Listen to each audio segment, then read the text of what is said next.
Magdaragdag na ng mga bus sa PTEX para makabiyahe ang naubusan ng tiket.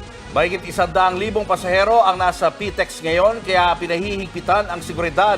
At live mula sa PTEX, nasa frontline ng balitang yan si Gerard de la Peña.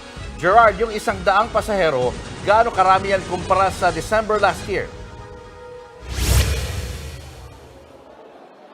Alam mo, Julius, yung dami ng pasahero ngayong araw na ito dito sa PTEX, hindi naman din nalalayo dun sa bilang noong nakaraang taon.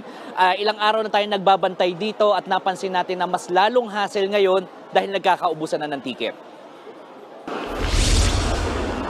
Wala nang masasakyan sa PTEX ang mga pasaherong naghahabol papuntang Bicol, Batangas, Cavite at maging Davao. Kung hindi kayo nakapagpa-reserve ng tiket, malabo nang makabili pa ngayon. Batay sa tala ng PTEX, mahigit 100,000 ang pasahero nitong mga nakaraang araw. Sa loob nga lang ng isang araw, 5,000 pasahero agad na nadadagdag. Fully booked na ang mga aircon buses pa Cagayan de Oro. Kabilang sa naubusan ng tiket, si Jenny Silmoy. Fully booked na daw po. Sa 23 daw, ordinary na lang daw po. Mahiram ako dito kakilala. Di doon muna ako sa kanila. Pabicol naman ng senior citizen na si Gemma Gotladera at wala na rin siyang masakyan, kaya mukhang dito na siya magpapasko. What happened is fully booked, kaya at 30 na lang ang available. Pahirapan talaga ang pagbiyahe pag ganitong season. Pero may good news ang PTEX. Ang mga walang masakyan ngayon, may chance para makauwi at makapagdiwang ng Pasko sa inyong probinsya.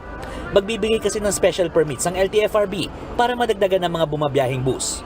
Yun nga lang, meron po tayong dagdag na bus, pero hindi na po ma-assure na aircon po yung... kanina, nag-ikot sa PTEX sa mga opisyal ng MMDA. Napansin nila ang kakulangan ng paghihigpit ng seguridad. Siguro dapat mayroong konting inspection. At yun lang, nakita natin na medyo dapat dagdagan nila yung konting consciousness pagdating sa security.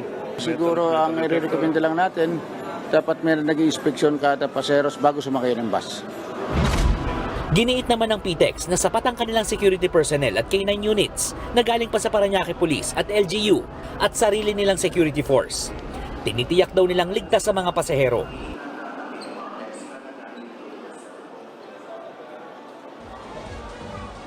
Julius, medyo maraming pasahero ngayon dito sa PTEX pero mukhang ito na raw yun at di na madadagdagan dahil marami na nga raw nakauwi sa kanilang mga probinsya. Pero asahan daw na dadami ulit ang pasahero dito sa December 26 kung kailan magsisibali ka naman ng mga bakasyonista pagkatapos ng Pasko.